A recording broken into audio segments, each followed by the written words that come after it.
তুমি কি বলছো যে আমি বাইরে? পরে কখন কখন কল দিয়েছিল? ওকে, তাও দাদা দ্রুত।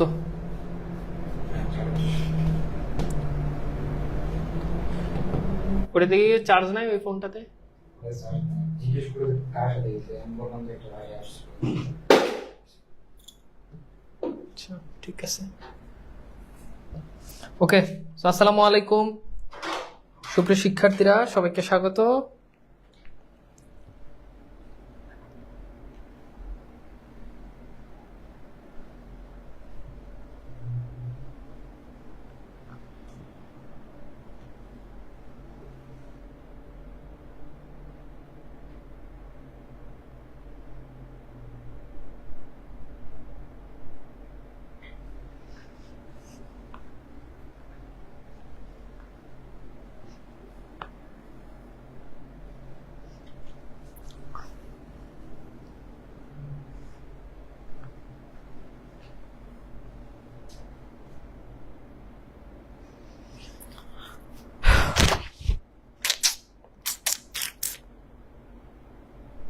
ওকে, সো তোমরা কি দেখতে পাচ্ছ এবং সাউন্ড কি ঠিক আছে? আমাকে একটু জানাও। আমরা শুরু করব আমাদের আজকের ক্লাস। আর আজকে আমরা আলোচনা করব সোনার তরী কবিতা। এটা খুব বেশি বড় কবিতা বলবো না, তো এই কবিতাটা নিয়ে হচ্ছে আমরা আমাদের আজকের ক্লাসকে আলোচনা করব। হোপফুলি তোমরা দেখতে পাচ্ছ এন্ড সবকিছু ঠিক আছে। ওকে, তো আমরা কি শুরু করতে পারি আমাদের আজকের ক্লাসটা? আমাকে একটু তোমরা জানিয়ে দাও। তো আজকে আমরা তন্ময়, ওকে ওকে অলরাইট। আসসালামু আলাইকুম। ওয়ালাইকুম সালাম। জি থাকবে থাকবে, সমস্যা নাই। ক্লাস আগে কোর্স শেষ হোক, তারপর হচ্ছে বলবো। কে কল করছে তন্ময়?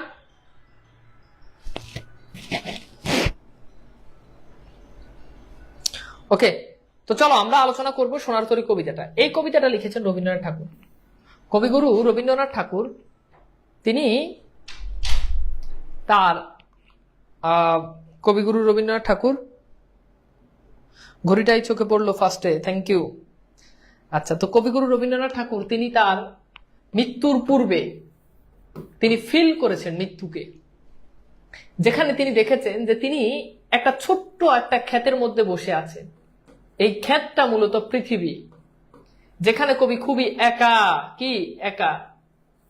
কবি এখানে বসে একজন মাঝির অপেক্ষা করতেছেন যে মাঝি আসবে, এবং কবি এখানে একজন চাষি বা কৃষক। তাহলে এই কবিতায় কৃষক হচ্ছে কবি নিজে। ওকে, কৃষক কবি নিজে। তো কবি একজন মাঝির অপেক্ষা করতেছেন, যেই মাঝি আসলে এই কৃষক রূপী কবি তার ধানগুলো, এই ধানগুলোকে বলা হচ্ছে সোনার ধান, তার এই সোনার ধানগুলো সে নৌকায় তুলে দিবে। তার এই সোনার ধানগুলো সে কি করবে? মাঝির নৌকায় তুলে দেবে। এখন কবি বলেছেন আমার এত সোনার ধান, সেগুলো নৌকাতে তুলে দিবে। এখানে সোনার ধান বলতে বোঝানো হচ্ছে লেখকের সাহিত্য কর্ম। অর্থাৎ কবিগুরু রবীন্দ্রনাথ ঠাকুর অনেক সাহিত্য তিনি লিখেছেন, এত এত সাহিত্য। এই সাহিত্যগুলো তিনি চিন্তা করেছেন যে আমি যদি মারা যাই তাহলে এই সাহিত্যগুলো পাঠক সমাজে সমাদৃত থাকবে কিনা, এগুলো কি কালের বিবর্তনে এই সাহিত্যগুলো কি, এই সাহিত্যকর্ম, এই এত নাটক, এত উপন্যাস, এত গল্প, এগুলো কি হারিয়ে যাবে কিনা, তিনি সেটা নিয়ে চিন্তিত। এজন্য তিনি একজন মাঝির অপেক্ষা করতেছেন যে মাঝি এসে তার এই সাহিত্য কর্মগুলো বা তার সোনার ধানগুলো তার নৌকাতে তুলবে।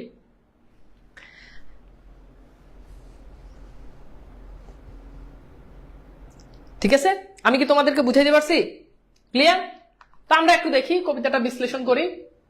তো বলছে গগনে গরজে মেঘ। গগন মানে হচ্ছে আকাশ, গগন মানে কি? আকাশ। তো বলছে গগনে গরজে মেঘ। গরজ মানে হচ্ছে গর্জে, গর্জে উঠে আর কি। গগনে গরজে মেঘ মানে গগনে বা আকাশে গর্জন করে। কে গর্জন করে? মেঘ গর্জন করে। আকাশে মেঘ গর্জন করে। গণবর্ষা, গণবর্ষা মানে হচ্ছে খুব বর্ষা, তীব্র বর্ষা। এই তীব্র বর্ষাতে কি করে? আকাশে মেঘ গর্জন করে। তাহলে গগন শব্দের অর্থ হচ্ছে কি? আকাশ। গরজে মানে হচ্ছে গর্জন করে, মেঘ গর্জন করে।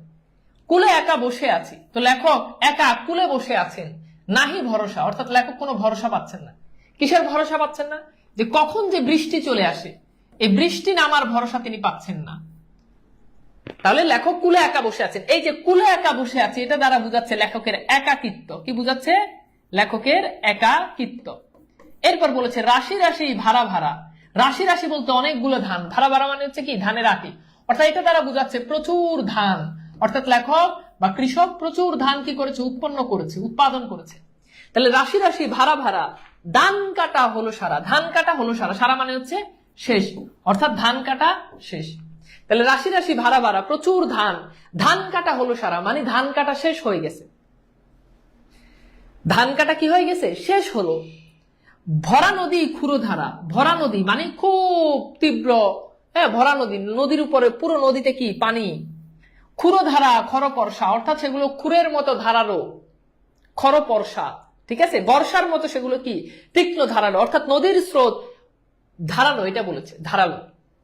কাটিতে কাটিতে ধান এলো বর্ষা, অর্থাৎ এই ধানে এই বর্ষাতে কাটিতে কাটিতে ধান আসছে, অর্থাৎ প্রচুর ধান কবি এই বর্ষাতে পেয়েছেন বা কৃষক এই বর্ষাতে পেয়েছেন। তো আমরা একটু যদি দেখি এখানে শব্দ অর্থগুলো, যেমন রাশি রাশি মানে অজস্র বা প্রচুর, বারা বারা মানে হচ্ছে কি ধানের পাত্র বা ধানের আটি, তারপর হচ্ছে সারা মানে হচ্ছে শেষ, ক্ষুরধারা মানে হচ্ছে ক্ষুরের মতো ধারালো, আর খরপর্ষা বলতে বোঝানো হচ্ছে ধারালো বর্ষা। তাহলে আমাকে একটু বলো তো এই প্যারাটা কি আমরা কি বুঝতে পেরেছি? এই প্যারাটা কি তোমরা কি বুঝতে পেরেছো ভাইয়ারা? এই প্যারাটা কি তোমরা কি ক্লিয়ার? বলো, আমি কি তোমাদেরকে বুঝাইতে পারছি?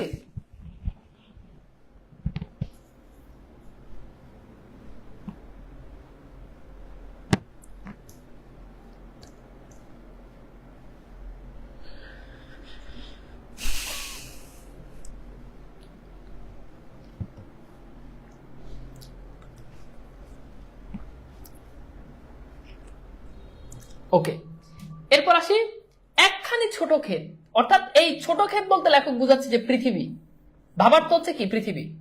একখানি ছোট ক্ষেত আমি একলা, অর্থাৎ এই লাইনটা দ্বারাও লেখকের একাকিত্ব প্রকাশ পাচ্ছে। একখানি ছোট ক্ষেত আমি একলা, অর্থাৎ লেখক খুব নিঃসঙ্গ, এটা তার নিঃসঙ্গতা প্রকাশ পেয়েছে। চারিদিকে বাঁকা জল, এই বাঁকা জল বলতে বোঝানো হচ্ছে যে প্রতিকূল অবস্থা। প্রতিকূল মানে কি খারাপ, খারাপ অবস্থা। চারিদিকে বাঁকা জল, অর্থাৎ চারদিকে বাঁকা জল করেছে খেলা, অর্থাৎ চারদিকে বাঁকা জল খেলা করতেছে, মানে চারদিকে খুব খারাপ অবস্থা, প্রতিকূল অবস্থা, অর্থাৎ যে অবস্থাটা অনুকূল না, যেটা নিজের ফেভারে নাই। মানে এত স্রোত, তীব্র স্রোতের মধ্যে লেখক বলতেছে অবস্থা খুবই খারাপ, মানে প্রতিকূল অবস্থা। ওকে, আচ্ছা, এরপর খেয়াল করে দেখি, এরপর দেখি পরপারে দেখি আঁকা, অর্থাৎ লেখক এই যে একটা ছোট ক্ষেতে লেখক বসে আছে, এটা একটা ছোট ক্ষেত, কিন্তু লেখক এই যে পরপারে একটা আঁকা ছবির মতো দেখতেছেন, আঁকা তরু ছায়া মসিম আঁকা, অর্থাৎ সেটা তরু ছায়া মানে গাছের ছায়া, মসি মানে হচ্ছে কালো, কালো রঙের মতো, অর্থাৎ সেখানে অনেকগুলো গাছ আর এই গাছের ছায়া কি হয়েছে? কালো হয়ে আছে। গ্রামখানি মেঘে ঢাকা, যে গ্রামটা লেখক ওই পারে দেখতেছেন সেই গ্রামটা মেঘে ঢাকা, অর্থাৎ সেই গ্রামটা মেঘে ঢেকে একেবারে কি হয়ে গেছে? কালো রং ধারণ করেছে।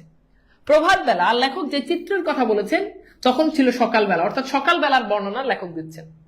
তাহলে আবার বলছি পরপারে দেখি একা, লেখক ওই পারে দেখতেছেন, আঁকা ছবির মতো দেখতেছেন। তরু ছায়া মসিম আঁকা মানে গাছপালার ছায়া যুক্ত। গ্রামখানি মেঘে ঢাকা, অর্থাৎ ওই গ্রামটা মেঘে ঢেকে ফেলেছে, ওই গ্রামটা কি হয়েছে? মেঘে ঢেকে ফেলেছে। প্রভাত বেলা, আর সেটা ছিল সকালবেলা। এরপর বলছো ও পারাতে আমি আমি আমি একলা, ওই লাইনটা আবার রিপিট হয়েছে, এখানে সেটা আসে নাই। তাহলে এইবার বলো তো আমি কি বুঝাইতে পারছি? ভাই এসিটা ক্লাস করার পরেও আমার গরম লাগতেছে, আমার এসিতে আহা দেখি তো 2500 চলতেছে, দাঁড়াও হিট একটু ইয়ে করে দিই,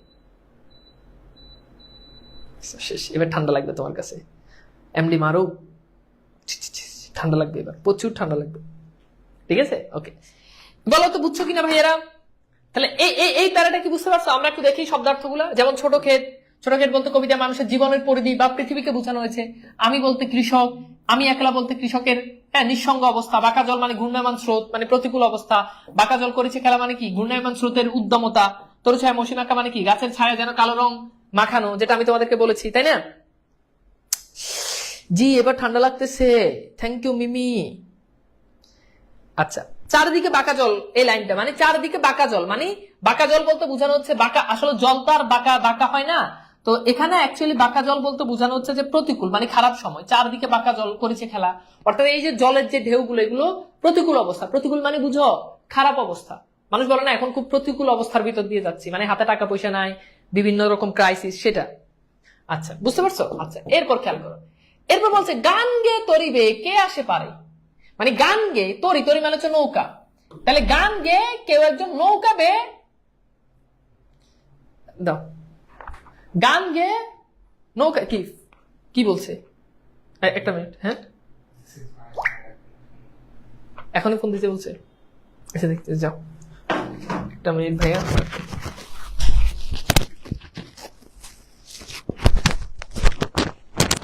তোমরা একটু বুঝো, হ্যাঁ হ্যাঁ আমি তো ক্লাসে শেষ করে ফেলবি, বলো বলো বলো, আমি ক্লাসে, হ্যাঁ আমি তো ক্লাসে, আমি তো আইসাই ক্লাসে ঢুকে গেছি, আমি তো আসছি আর 2 মিনিট লেট হয়ে গেছে, আমি শেষ করে কল করছি, শেষ করে কল করছি 10-20 মিনিট।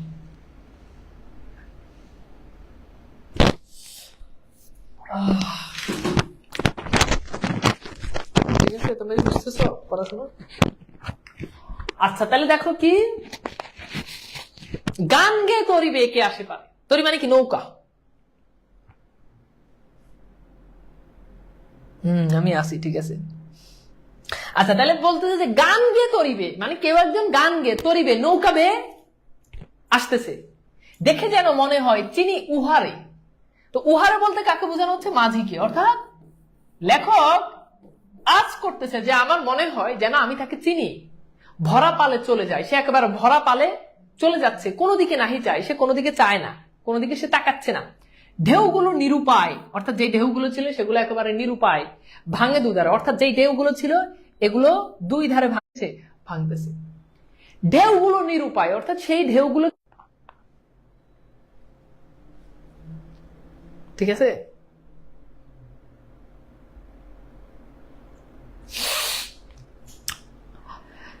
আমি এসি লাগিয়েছি কার জন্য? তোমাদের জন্য। আমি আইপিএস লাগিয়েছি কার জন্য? তোমাদের জন্য, যদিও এই সুবিধাগুলো আমি ভোগ করি, ঠিক আছে। আচ্ছা, ও এটা তোমরা কাইটটা পারে ভিডিও ভাইরাল করে দিয়েছিলে, এটা পাওয়ার প্লে ক্লাস ছিল মনে হয়। কালকে 11টা পর্যন্ত বসেছিলাম ক্লাসের আশায়, কালকে মানে ও কালকে তো আমার ফ্যামিলি একটু গেস্ট আসছিল এই জন্য, বুঝছো ভাইয়া। হাসিনি কল করছিল, এরপর আবার চুম্মা ইমোজি। কে কল করেছিল তুমি কেমনে জানো? আর সুহাসিনী কে? এই শুনো, কথা দেখো, পড়াশোনা থেকে কথা বেশি হইতেছে। তো বলছে ঢেউগুলো নিরুপায়, অর্থাৎ ঢেউগুলো নিরুপায়, ও কোনো উপায় নাই। যখন নৌকা যখন চলে যায় তখন ঢেউগুলো এরকম 2 ধারে ভাঙে, সেটাই বলতেছে। দেখে যেন মনে হয় চিনি উহারে, অর্থাৎ আবার বলছে যে মাঝিকে দেখে আমি মনে হচ্ছে আমি তাকে চিনি।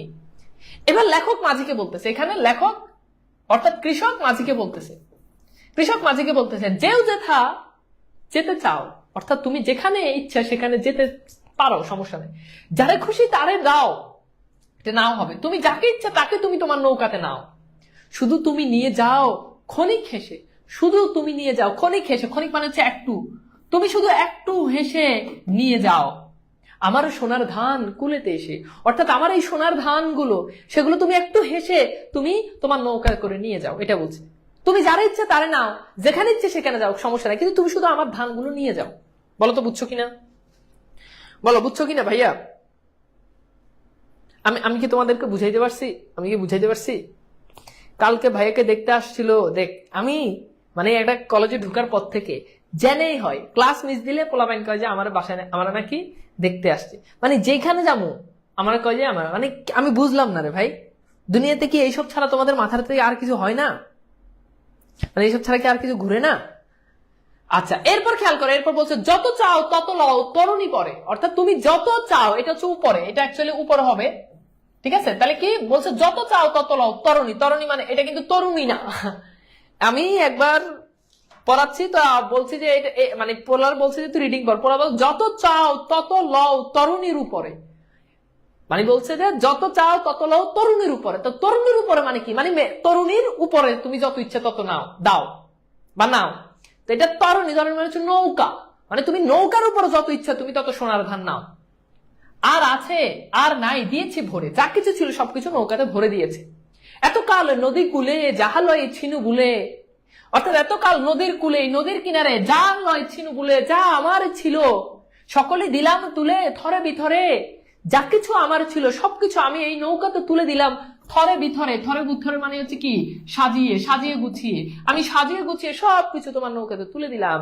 এখন আমার লহ করুণা করে, মানে লহ মানে কি নাও, এখন তুমি আমাকে নাও কি করে, করুণা করে, তুমি আমাকে করুণা করে এবার তুমি একটু নাও আমাকে। আমি কি বুঝাইতে পারছি বলো তো, বুঝছো? আচ্ছা ঠিক আছে, ওকে। তো এখানে দেখো তরুণী পর মানে হচ্ছে তরুণীর উপরে, লয় মানে হচ্ছে নিয়ে, হ্যাঁ, চিনু মানে হচ্ছে ছিলাম, থরে ভিতরে স্তরে স্তরে বা সুবিন্যস্ত করে, লহ মানে হচ্ছে নাও, করুণা মানে দয়া। এবার মাঝি বলতেছে, এই লাইনগুলো বলছে মাঝি। মাঝি কি বলতেছে, বলছে ঠাই নাই ছোট সে তরি, জায়গা নাই জায়গা নাই, এ নৌকা ছোট, এখানে জায়গা নাই, আমার এই সোনার ধানে গিয়েছে ভরি, মানে এই সোনার ধানে নৌকা ভরে গিয়েছে। শ্রাবণ গগন গিরে, গগন মানে হচ্ছে আকাশ, অর্থাৎ শ্রাবণের আকাশ জুড়ে ঘন মেঘ ঘুরে ফিরে, অর্থাৎ এই কালো মেঘ শ্রাবণের আকাশে শুধু ঘুরে ফিরে, এখান থেকে এখানে, এখান থেকে এখানে, এখান থেকে এখানে। শূন্য নদীর তীরে রহিনু পরি, অর্থাৎ আমি এই শূন্য নদীর তীরে আমি পড়ে রয়েছি। যাহা ছিল নিয়ে গেল সোনার তরী, আমার যা ছিল, যা আমার অর্জন, যা কিছু ছিল সবকিছু ওই সোনার তরী, অর্থাৎ ওই নৌকা নিয়ে গেল। এই নৌকাটা লেখক বলেছেন যে সোনা দ্বারা মণ্ডিত, স্বর্ণের নৌকা আর কি এটা বল, ঠিক আছে, বুঝতে পারছো? তাহলে এইবার আমরা একটু দেখি এখানে যে কিছু এমসিকিউ দেখি বোর্ডে। এটা কিন্তু খুব বেশি বড় কবিতা না, হ্যাঁ, খুব ছোট একটা কবিতা।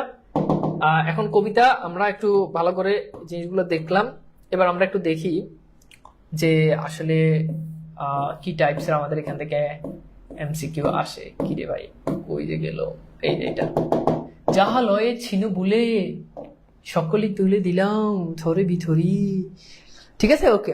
এবার বলো, প্রশ্ন সলভ করো। কৃষক কোথায় পড়ে রয়, কৃষক কোথায় পড়ে রয়?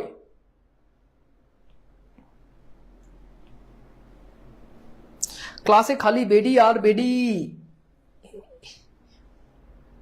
তো বেড়া চোখে পড়ে না তো, চোখই তো মানে বেডি দেখতে দেখতে চোখই নষ্ট হয়ে গেছে। এটা লাগে তুই ক্লাসে যে এতগুলো ছেলে থাকতে তুই ছেলে দেখোস না, তুই ক্লাসে বেডি আর বেডি, তো তো চোখই নষ্ট হয়ে গেছে। ওরা ব্লক করে দিলাম,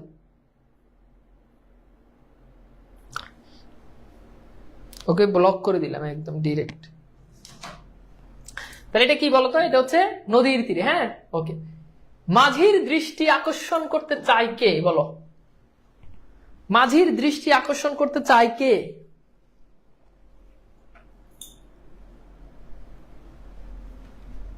উত্তর হবে কি, বলো, কৃষক, ওকে। সোনার ফসলের সঙ্গে নিচের কার সম্পর্ক রয়েছে?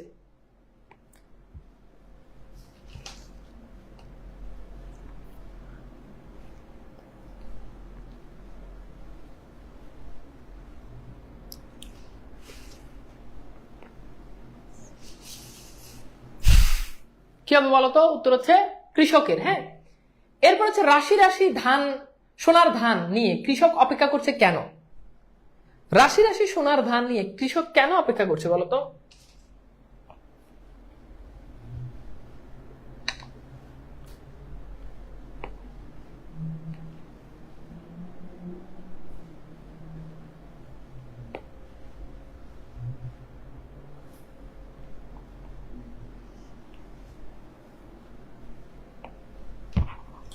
তাহলে উত্তর কি হবে বলতো, উত্তর হচ্ছে তরিতে তুলে দিতে, হ্যাঁ। আচ্ছা, চারদিকে বাঁকা জল কৃষকের মনে কি সৃষ্টি করেছে বলো? একদম এমসিকিউ, মানে তুমি কবিতাটা ভালো করে বুঝলে তুমি দেখবে যে তুমি নিজে এটা পারতেছো। আচ্ছা, চারিদিকে বাঁকা জল কৃষকের মনে কি সৃষ্টি করেছে? চারিদিকে বাঁকা জল, ভাই আপনার ক্লাস করে ফ্যান হয়ে গেলাম আপনার, থ্যাংক ইউ। আচ্ছা, এটা কি হবে বলো, ঘন ঘোর আশঙ্কা, অর্থাৎ খুব আশঙ্কা মানে হচ্ছে কি, চিন্তা। কুলে একা বসে আছেন কে? ঢেউগুলো নিরুপায় ভাঙে দুধারে, মনে হয় চিনি উহারে। লাইনটি কি পড়াইছেন ভাইয়া? আমার মনে হচ্ছে স্লাইড মিস হয়েছে। না, পড়াইলাম তো, ঢেউগুলো নিরুপায় ভাঙে দুধারে, হ্যাঁ, এটা তো পড়াইলাম, এটা তো বুঝাই দিলাম যে নৌকা যখন চলে যায় তখন ঢেউগুলো দুই ধারে ভাঙে, সবই পড়াইছি। আচ্ছা, উত্তর হবে কি বলো, কৃষক। আচ্ছা, বর্ষার আকাশে ঘন মেঘের গর্জন দ্বারা কি বুঝায়? বর্ষার আকাশে ঘন মেঘের গর্জন দ্বারা কি বুঝায়? আজকে আমাদের কিন্তু লেকচার 25, দেখছো আমরা কিন্তু একদম প্রায় শেষের দিকে চলে আসছি। মানে তাহলে বলো তো বর্ষার আকাশে ঘন মেঘের গর্জন দ্বারা কি বুঝায়? উত্তর হচ্ছে প্রতিকূল আবহাওয়া। সোনার তরী কবিতায় মেঘ কোথায় গর্জন করে? একদম ইজি প্রশ্ন, এটা বিশ্ববিদ্যালয় ভর্তি পরীক্ষায় প্রশ্ন আসছে।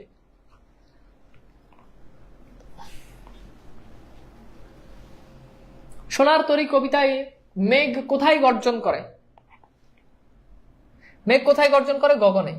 সোনার তরী কবিতায় গ্রামখানি কিসের ঢাকা? কিসের ঢাকা মানে গ্রামখানি কিসের, কি দিয়ে ঢাকা? গ্রামখানি মেঘে ঢাকা। হ্যাঁ। ভরা নদীর স্রোতের ধারা কেমন? ভরা নদীর স্রোতের ধারা কেমন? স্তমিত, ক্ষুরধারা, চঞ্চল, দুরন্ত। কবিতাটা একটু ভালো করে যদি পড়ো, আমার মনে হয় যে এখান থেকে তোমরা সিকিউ এমসিকিউ সবগুলো আনসার করতে পারবা। তাহলে উত্তর হচ্ছে কি বলতো? ক্ষুরধারা। সোনার তরী কবিতায় কি কাটা সারা? তো বুঝতে পারতো, ধান কাটা সারা। কৃষক মাঝিকে কি নিয়ে যেতে বলেছে? কৃষক মাঝিকে কি নিয়ে যেতে বলেছেন বলো? কি নিয়ে বলো? সোনালী পাট, সোনার ধান, রূপালী ইলিশ, রূপার ধান। উত্তর কি হবে? উত্তর কি হবে? উত্তর হচ্ছে সোনার ধান। হ্যাঁ। সোনার তরী কবিতায় কি নিরুপায় হয়ে দুধারে ভাঙে? কি নিরুপায় হয়ে দুধারে ভাঙে? কি বলো? নিরুপায় হয়ে দুধারে কি ভাঙে? নিরুপায় হয়ে দুধারে ভাঙে ঢেউ। মাঝির কৃষক তরিতে নিতে না চাওয়ার কারণ কি? মানে মাঝি কৃষককে, এখানে হবে মাঝি কৃষককে তরিতে নিতে চায় না। অচেনা বলে, তরি ছোট বলে, তরিতে জায়গা নেই বলে, কৃষকের ভালোভাবে বুঝতে পারতো যে ঠাই নেই, ছোট সে তরি, তার মানে কি তরিতে জায়গা নেই। এখন এটা অনেকে উত্তর করতে পারে যে তরি ছোট বলে, না, তরি ছোট দেখে নাই, তরি ধরা এইটা একটা তরি, খুবই ছোট তরি, কিন্তু জায়গা আছে, তার মানে কি ছোট তরির কারণে নাই? না, অ্যাকচুয়ালি কষ্টটা হচ্ছে জায়গা ছিল না। তরি ছোট বড় সেটা ফ্যাক্ট না, ফ্যাক্ট হচ্ছে যে কারণে তাকে নাই, জায়গা ছিল না। আচ্ছা, এরপর হচ্ছে কখন ঘনমেঘ ঘুরে ফিরে? তো এটা পারবা। শ্রাবণ গগন গিরে ঘন মেঘ ঘুরে ফিরে, তার মানে কি হবে বলো? শ্রাবণ মাসে। আচ্ছা, সোনার তরী কবিতায় কেমন নদীর তীরের কথা বলা হয়েছে? ফাঁকা নদী, ভরা নদী, বিবর্ণ নদী, শূন্য নদীর তীরে রোহিণী পড়ি, হ্যাঁ, যা কিছু ছিল তুলে দিলাম, তাই না? এরকম লাইনটা ছিল। সোনার তরী কবিতায় কখন বর্ষা এসে গেল? ধান রোপণ করতে করতে, ধান বাড়তে বাড়তে, ধান কাটতে কাটতে, ধান পাকতে পাকতে, বুঝতে পারতে, ধান কাটতে কাটতে। হ্যাঁ। সোনার তরী কবিতায় গ্রামখানি কখন মেঘে ঢাকা? সন্ধ্যাবেলা, প্রভাত বেলা, এটা আমরা পড়েছি। একদম প্রত্যেকটা লাইন থেকে আমি এমসিকিউ বের করে এনেছি, প্রত্যেকটা শব্দ থেকে এমসিকিউ বের করে আনছি। অ্যাটলিস্ট এই এমসিকিউ গুলো সলভ করলে তোমার আর এমসিকিউ নিয়ে তোমার প্যারা লাগবে না। ওকে। আচ্ছা, তো উত্তর হবে কি বলো তো? প্রভাত বেলা। উত্তর কি হবে বলো? উত্তর হবে প্রভাত বেলা। হ্যাঁ। আচ্ছা, বুঝছো? ওকে। এরপর আসো, সোনার ফসলের সঙ্গে নিচের কার সম্পর্ক রয়েছে? তো এইটার উত্তর কি হবে? ফসলের সঙ্গে সম্পর্ক হচ্ছে কৃষকের। এখন অনেকে উত্তর করবে নদীর, মাঝির সাথে সম্পর্ক হচ্ছে নৌকার, নদীর সাথে সম্পর্ক কিসের? সো উত্তর হবে কি? কৃষকের। সোনার তরী কবিতায় কৃষকের ঠাই কোথায়? সোনার তরী কবিতায় কৃষকের কোথায় ঠাই হলো? কৃষকের ঠাই ওই নৌকাতে। হ্যাঁ। সোনার তরী কবিতায় কৃষকের ঠাই নাই কোথায়? ঠাই নাই কোথায়? এটা হচ্ছে নৌকা। ভাড়া ভাড়া শব্দটি দ্বারা কি বোঝানো হয়েছে? বুঝতে পারতেছো যে বোঝা মানে ধানের আটি বা ধানের বোঝা। কবি কোন শব্দটি প্রতীকী রূপ ব্যবহার করেছেন? গগন, বর্ষা, কুল, ক্ষুরো দ্বারা। উত্তর হচ্ছে ক্ষুরো দ্বারা। মানে এটা তিনি কিন্তু প্রতীকী রূপ ব্যবহার করছেন। এখন নদীর স্রোত কখনোই ক্ষুরের মতো এরকম ধারালো হতে পারে না, একদম এরকম ধারালো, এটা কখনোই হতে পারে না।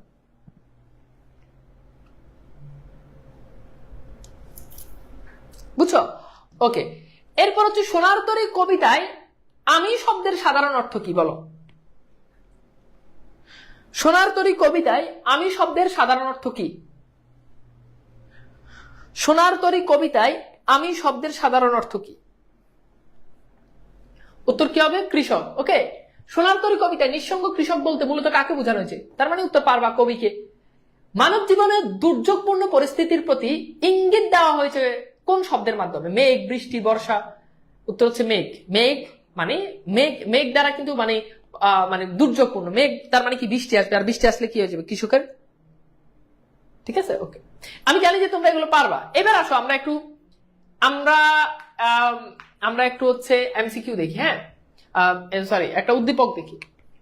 তো খেয়াল করে দেখো, এখানে বলছে বৈশাখী দিনের ঝড়ের তাণ্ডবে প্রকৃতি কম্পিত হয়। মহৎ সৃষ্টিকর্ম নিয়ে প্রতিকূল পরিবেশের অপেক্ষা করছে কবি মামুনুর রশিদ চৌধুরী। অচেনা এক মানুষের দৃষ্টি আকর্ষণ করে উদাত্ত আহ্বান জানায় তাকে ও তার সাহিত্যকর্ম নিয়ে যাওয়ার জন্য, কিন্তু মানুষটি শুধু তার সৃষ্ট কর্মকেই নিয়ে গেল, আর কবি চিরতরে মাটির সঙ্গে হয়ে বিলীন হয়ে জন্য এই জন্য প্রতিকূল পরিবেশে পড়ে রইল। এখন বলো তো এখানে কবি মামুনুর রশিদ কিসের প্রতিনিধিত্ব করছে বলো তো? কবি মামুনুর রশিদ কার প্রতিনিধিত্ব করছে? কবি মামুনুর রশিদ কিসের প্রতিনিধিত্ব করছে বলো তো? কবি মামুনুর রশিদ পাঠ পরিচিতি পড়াবেন না? পাঠ পরিচিতি কি পড়াবো বলো? পাঠ পরিচিতি কি পড়ানোর মতো আছে? অপরিচিতিতে দেখাই দিলাম না, একই লেখক তো, একই লেখক না, রবীন্দ্রনাথ না, কি পড়াবো বলো? Very good. তাহলে কৃষক বা কবির, হ্যাঁ, তাহলে আমরা উদ্দীপকটা বুঝতে পেরেছি। এবার আসো আমরা একটু দেখি, এখান থেকে যে উদ্দীপকে তোমার পাঠ্য বইয়ের কোন কবিতার সঙ্গে সামঞ্জস্যপূর্ণ? সোনার তরী। উদ্দীপকের মধ্য দিয়ে সোনার তরী কবিতায় যে বিষয়টি ফুটে উঠেছে, মানুষের মূল্যায়ন, সৃষ্টিকর্মের মূল্যায়ন, মহৎ, তার মানে বুঝতে পারতেছে এটার উত্তর মানুষের মূল্যায়ন, মানুষকে এখানে মূল্যায়ন করে নাই, সৃষ্টিকর্মের মূল্যায়ন, মহৎ কর্মের মূল্যায়ন। ওকে, এটা হচ্ছে আমাদের রাইট অ্যান্সার। আচ্ছা, তাহলে ফুলে তোমরা বুঝতে পারছো। এইবার আসো আমরা দেখি, খেয়াল করো, এরপর আমরা একটু দেখি, এইটা সোনার তরী কবিতায়, কবিতাটি প্রকাশের পর থেকে এখন পর্যন্ত কবিতাটি নিয়ে বহু আলোচনা হয়েছে, বহু ব্যাখ্যা বিশ্লেষণ হয়েছে, বহু তর্ক বিতর্ক হয়েছে। উত্তর 1, 2, 3, তিনটাই হয়েছে। সোনার তরী কবিতায় ব্যবহৃত ভরসা বলতে বোঝানো হয়েছে আশ্বাস, নির্ভরশীলতা, নির্বিকার চিত্ত, আশা ও আস্থা। তাহলে উত্তর হবে 1 আর 3। নির্বিকার চিত্ত মানে হচ্ছে একনিষ্ঠ চিত্ত, একনিষ্ঠ চিন্তা, এরকম একনিষ্ঠ কোন চিন্তা এখানে বোঝানো হয়নি। আসে এরপর হচ্ছে সোনার তরী কবিতায় আমি বলতে কাকে বোঝানো হয়েছে? নৌকার মাঝি, সাধারণ অর্থে কৃষক, প্রতীকী অর্থে কবি নিজেকে। এখন বলো তো এটার উত্তর করো যে সোনার তরী কবিতায় আমি বলতে কাকে বোঝানো হয়েছে বলো?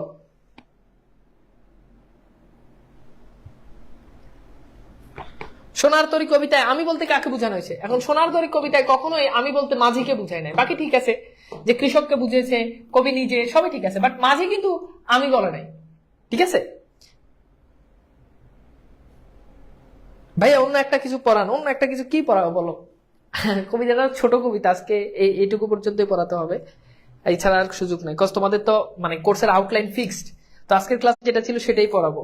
আর অন্য কোনো কিছু ধরলে আবার একটু হিজিবিজি হয়ে যায়, এই জন্য আমরা কম পড়ি, সমস্যা নাই। বেশি পড়তে গেলে আসলে কোর্সের আউটলাইনটা এলোমেলো হয়ে যায়। তোমাদেরকে তো একটা আউটলাইন দিছি, কি টপিক পড়ানো হবে, টপিক গুলো সেটা অনুযায়ী। ঠিক আছে, ওকে তুমি কোথা যাও কোন, আচ্ছা আচ্ছা আচ্ছা, ভালো কথা। এই যে দেখো এখানে একটু মিস হয়েছে, ওগো তুমি কোথা যাও, মানে তাকে বলতেছে, আমি একটু বলে দিচ্ছি, তোমাদের এতগুলো মানুষ এটা বললা না, বলছো ওগো তুমি কোথা যাও, কোন বিদেশে, অর্থাৎ তুমি কোন জায়গাতে, কোন দূর দেশে তুমি চলে যাচ্ছ, কোন অপরিচিত স্থানে তুমি চলে যাচ্ছ। কবি এই যে খুব গুরুত্বপূর্ণ এই লাইনটা শুনো, এটা মিস হয়েছে, আমি বলে দিচ্ছি, ওগো তুমি কোথা যাও কোন বিদেশে, অর্থাৎ তুমি কোন অপরিচিত অজানা স্থানে তুমি চলে যাচ্ছ মাঝি। বারেক ভিড়াও তরি, বারেক মানে হচ্ছে একটিবার, বারেক মানে কি লিখে নাও, একটিবার, বারেক ভিড়াও তরি কুলেতে এসে, মানে তুমি একটিবার কুলে এসে, মানে নদীর কিনারে এসে তুমি একটিবার তোমার নৌকাটাকে তুমি ভেরাও। এবার বলো বুঝতে পারছো কিনা? সামিয়া ঝর্ণা, বুঝছো?